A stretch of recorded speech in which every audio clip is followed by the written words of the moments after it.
La nota dura está Diego Fernández de Ceballos. Gracias por estar por acá esta noche. A mí me encantó porque en toda la redacción nunca se dijo el invitado es Diego Fernández. No, todo el tiempo fue, va a venir el jefe Diego. El jefe Diego para acá, el jefe Diego para acá. Diego Fernández de Ceballos, la pregunta es, ¿debate sano o pan dividido? ¿Cómo lo ves? Mira, en primer lugar, gracias por invitarme. Gracias a Manuel Arroyo, a todos los elementos de este gran equipo. Yo te diría que ojalá en otros partidos se llegara a confrontaciones y a debates con esa libertad y con esa franqueza. Porque en Acción Nacional tenemos una historia de ciudadanos, no de borregos. Yo quisiera imaginarme que alguien le dijera una milésima parte al dueño de Morena. A mí me gustaría escuchar dentro del PRI que al presidente o al expresidente le trataran de esa manera. Y así en otros partidos. Aquí no tenemos santones, no tenemos hombres o mujeres intocables. Puede haber un exceso en un debate, puede haber palabras poco comedidas o hasta irrespetuosas, algunas propias de la pasión que se dan en la política. Pero yo tomo la parte positiva, la libertad con la que tratamos adentro nuestros problemas y el respeto que finalmente terminamos teniendo a la institución. El nuevo PAN, ¿es el PAN que imaginabas en la década de los 90? ¿Es el PAN que imaginabas el que estamos viendo en este momento cuando empezaste a formar las bases de este partido? Mira, yo creo que desde luego es muy difícil decir si me lo imaginaba así exactamente, porque naturalmente la evolución de todas las instituciones nos va dando sorpresas buenas y malas.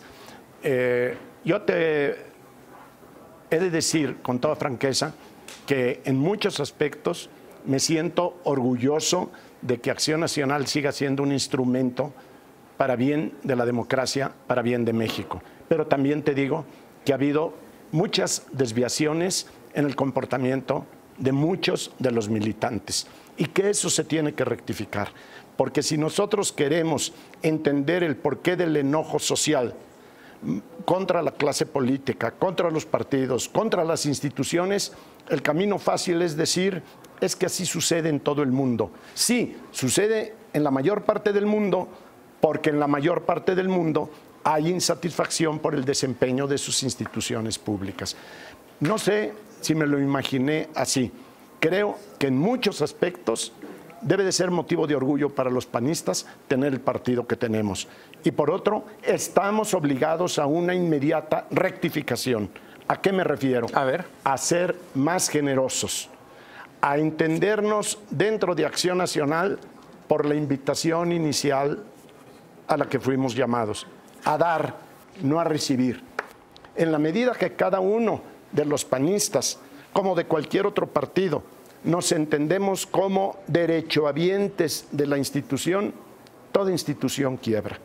Tenemos que ser obligados, tenemos que ser deudores, tenemos que ser alguien que le debe a su partido lo que el partido nos ha dado.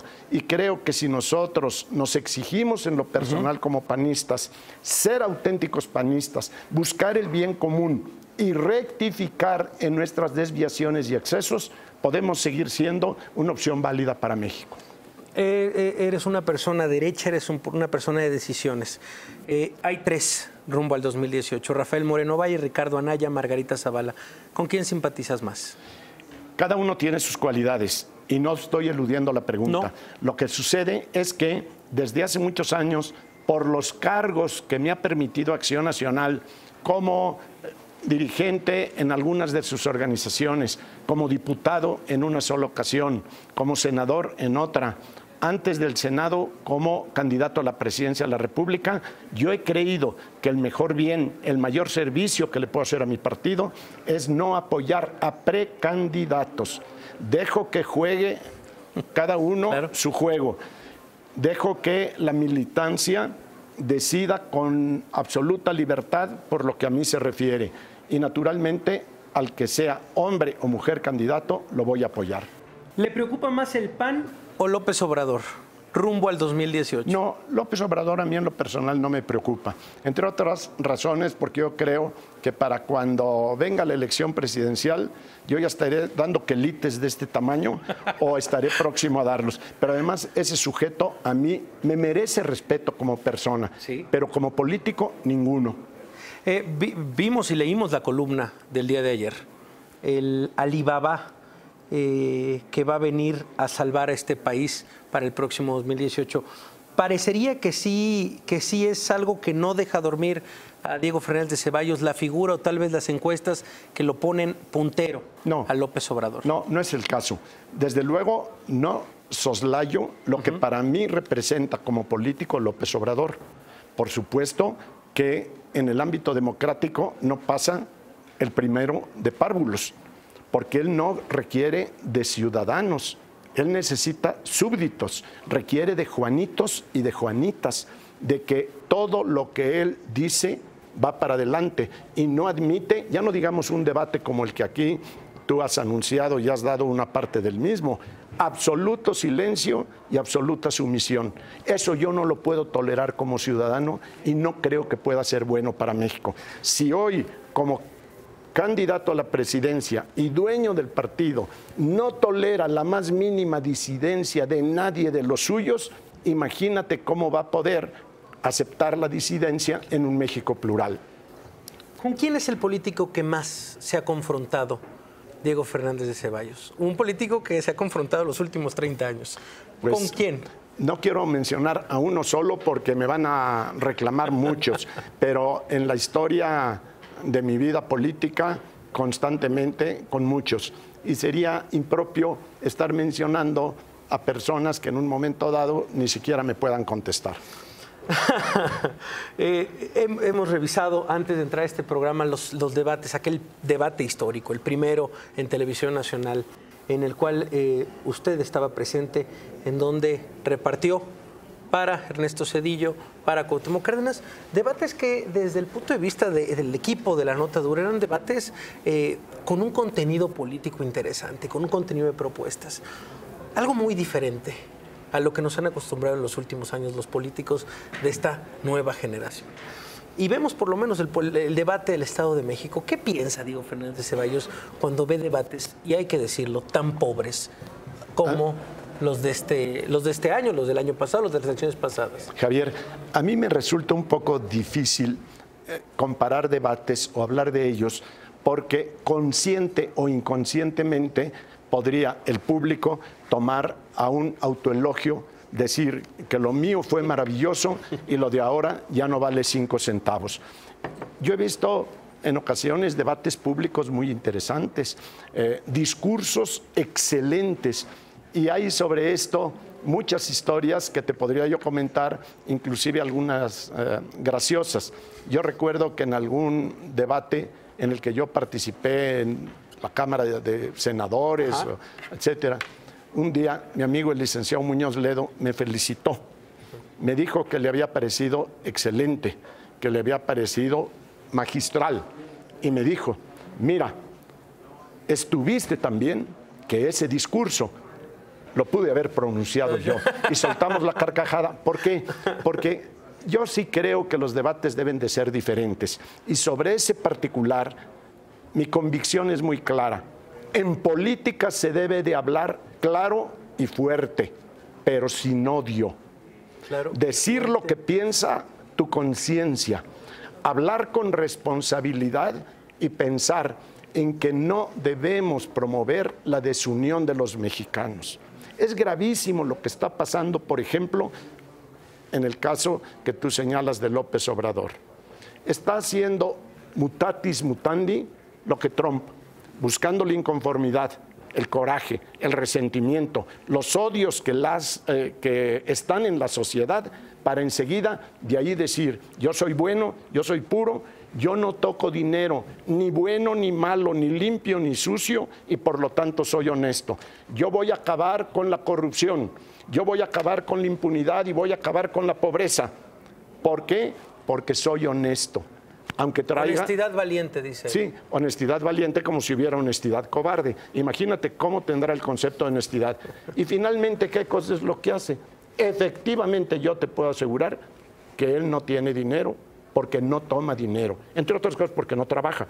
Pero adicionalmente te diré también, ese señor lo que hace es que tiene un número indeterminado de sinvergüenzas, como estamos viendo en la televisión, por medio de los cuales se hace dinero para la causa. Él no los toca.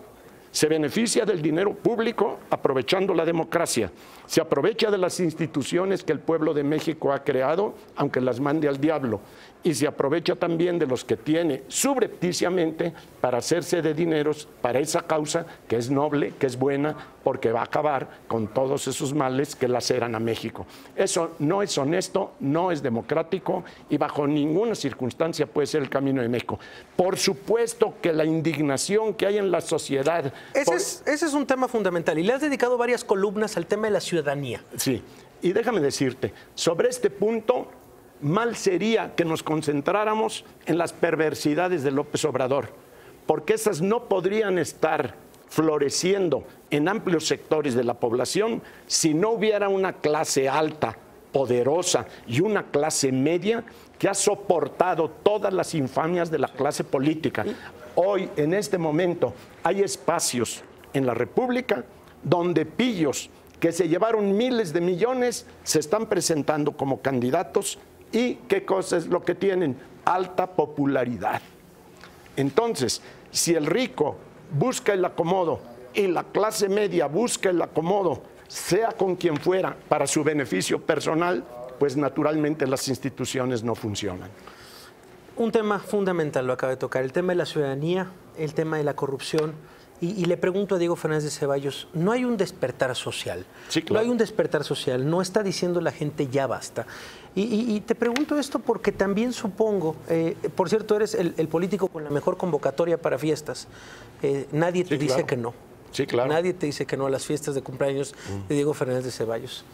Es un caballero y supongo no me va a decir lo que se dice en esas fiestas, pero por lo menos no hay un despertar de la clase política también, de decir, estamos más vigilados, de decir, está despertando algo en la sociedad, existe la ley 3 de 3, está el Sistema Nacional Anticorrupción, vaya, en 30 años se ha evolucionado. Sí. Y tú has sido testigo de eso. Déjame empezar por mis fiestas, ¿me lo permites? Sí, claro. Yo hago fiestas con quien quiero invitar y que quiere asistir. De todos. De todos los partidos, de todas las tendencias sociales, ideológicas, religiosas, políticas. Yo recibo allí a los más ricos de México y a los más pobres. ¿Ah, sí? Sí, por supuesto. ¿A los más pobres? Sí, claro. ¿Quién fue el más pobre de la última fiesta? Mira, la última fiesta, después de la fiesta a la que te refieres, estuvieron 800 jubilados del ISSSTE, pero de esas fiestas no se hablan. Nada más se hablan donde van personalidades conocidas. Pero entonces también haces fiestas para... Por supuesto que sí, por una razón muy sencilla, porque soy un hombre abierto. Y si yo veo que en la calle hay pluralidad en todos los órdenes, en el orden económico, en el orden intelectual, en el orden cultural, en el orden social, pues por supuesto que esa pluralidad va a mi casa. No sabíamos de las fiestas, más bien de los... Pero te puedo invitar a una, si quieres, a las de ricos o a las de pobres. A las dos. Nos vemos en las dos. A ver qué tal. Ahora, vamos al otro punto. Claro que hay un despertar ciudadano, pero hasta mi punto de vista, hasta lo que alcanzo a comprender, el actual despertar se está quedando en la primera parte, en la inconformidad, en el enojo, en la rabia por ver cómo se abusa del poder en este país y cómo cambiamos leyes y más leyes y más leyes para violarlas y seguir de alguna manera observando que todos los días, en todos los partidos y en todos los ámbitos del poder político, el latrocinio, el abuso, la irresponsabilidad y el cinismo. Entonces, está muy bien que haya despertado la sociedad. Eso no puede negarse. Ojalá que nunca, jamás, la sociedad mexicana esté conforme con lo que tiene. Siempre tiene que ir más adelante. Pero ¿sabes qué? Debe tomar conciencia la clase alta y la clase media de que la política no es necesariamente corrupta, no es una actividad forzosamente para corruptos. Tiene que ser una actividad para ti, para mí, para los que están aquí, para todos todo México que cada quien en la medida de sus posibilidades asuma su condición de ciudadano. ¿Ha tenido Diego Fernández de Ceballos la corrupción de cerca en estos años, en estas décadas? En todos, ¿qué le han ofrecido? A mí no me ofrecen porque ya me conocen, pero la tengo tan de cerca como la tenemos todos los días a través de la televisión, a través de los negocios, a través de juzgados. ¿Cuándo pintó su línea, Diego Fernández de Ceballos? Desde siempre. Y te puedo decir una cosa, mirándote a los ojos. Tengo mucho de qué arrepentirme, pero nada de qué avergonzarme. Diego Fernández de Ceballos, hablamos de las fiestas. ¿Le robaron la presidencia en el 94 a Diego Fernández de Ceballos? No, porque nunca la tuve. No le robaron la presidencia. No, lo que pasa es que la explicación que para mí lo dice todo está curiosamente en voz, en palabra, del que fue entonces presidente de la República, Carlos Salinas de Gortari. Amigo también, ¿no? Sí, es mi amigo. Y si tú ves una de las revistas Proceso, donde él sale en la portada y lo ve el público que me está mirando, yo te puedo decir que ahí está la respuesta. Al entonces presidente Salinas le tocó el 94. Sí. Y cuando ya era expresidente, lo entrevistó la revista Proceso y le preguntó qué sucedió en el 94. Palabras más, palabras menos, dijo: México vivió 3 tragedias, o padecimos 3 tragedias, o enfrentamos 3 desgracias. Una, el levantamiento zapatista. 2, el asesinato de Luis Donaldo Colosio. Y 3, el debate de candidatos a la presidencia. Si a los siguientes días hubiera sido la elección, hubiera arrasado Diego Fernández de Ceballos. Por eso tuvimos que reorganizar al PRI, ponerle un cuerpo especial de asesores y arreglar con los medios de comunicación. Esa es la respuesta de qué sucedió en el 94. No son mis palabras, son de quien manejó finalmente la elección presidencial de aquel año. Eran otros tiempos, no teníamos las autoridades ni las leyes de hoy, no teníamos este despertar y esta conciencia.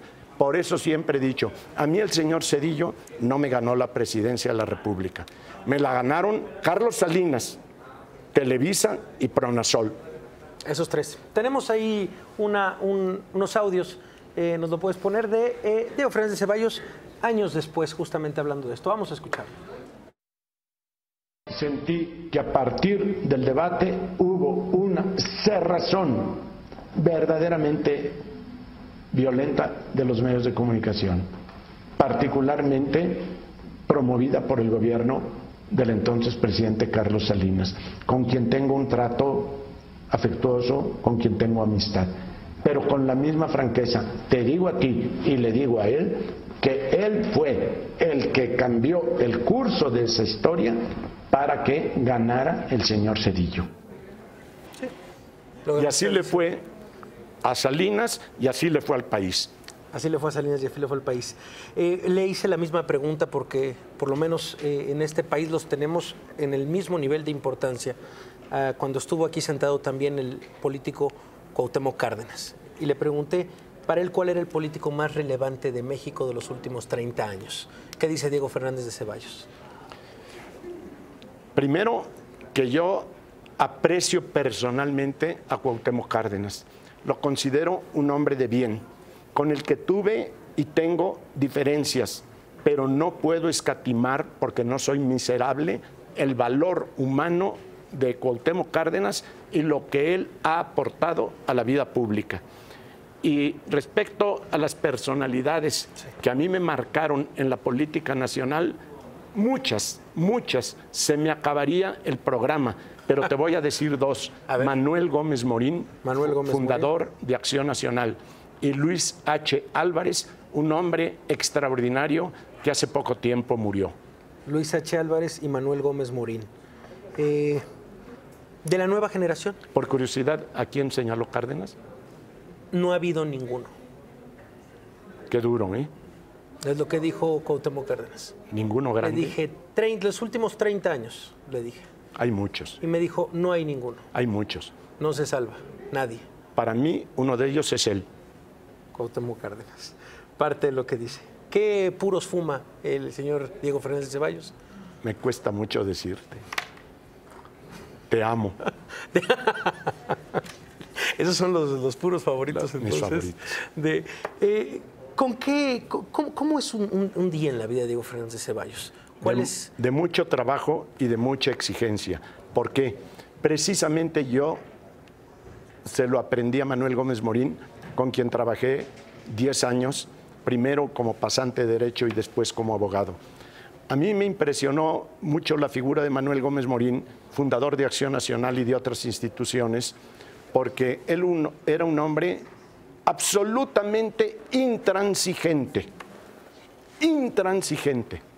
pero no con los demás, Pero no con él.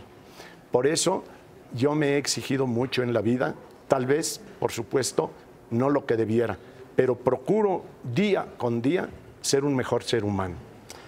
El secuestro de Diego Fernández de Ceballos cambió la manera de hacer política de Diego Fernández de Ceballos. No, No cambió nada la manera de hacer política. no, por una razón muy sencilla. Entre otras cosas, tal vez ese secuestro me obligó a ser más contundente. ¿Por qué? Porque si logré salir con vida, quiere decir que esa vida debe de servir para algo trascendente. Y por eso me exijo mucho más, con mayor rigor, el tratar de ser útil a México, el tratar de que mi vida no se concrete a vivir con miedos, con rencores o victimizándome, como a propósito se victimiza ese político del que hemos hablado. Para todo es víctima de la mafia en el poder. No, yo no soy víctima de nada ni de nadie, ni siquiera de mis secuestradores. Pero sí, un secuestro te puede marcar para bien o para mal. Si vas a vivir con rencores, con ánimos de venganza o con cobardía, estás perdido. Si superas ese momento, esos meses, esa locura, esa brutalidad a que es sometido en la peor de las cobardías a un ser humano, si lo superas, puedes salir más fuerte y ser más humano. ¿No vive con miedo Diego Fernández de Ceballos? Jamás he tenido miedo. Les dejamos una pregunta nada más para el público. La verdad es que la conversación se nos fue como agua. Nos preguntan de Josefina Vázquez Mota. ¿Te gustó la decisión del PAN de Josefina Vázquez Mota en el Estado de México? Sí, yo creo que fue la mejor oportunidad. Se trata de una mujer honesta, una mujer que ha servido a México y que, a mi modo de ver, a propósito del debate, no según mi opinión, que la comparto, la opinión de muchos, que le fue mejor que a los demás, en primer lugar. En segundo lugar, creo que Josefina tiene muchas probabilidades, no solo posibilidades, probabilidades de ganar. ¿Yo qué le recomiendo a Josefina? ¿Qué le recomienda? Como lo he hecho públicamente en algunos casos y de manera personal. Si lo único que le critican es que abusó de una cantidad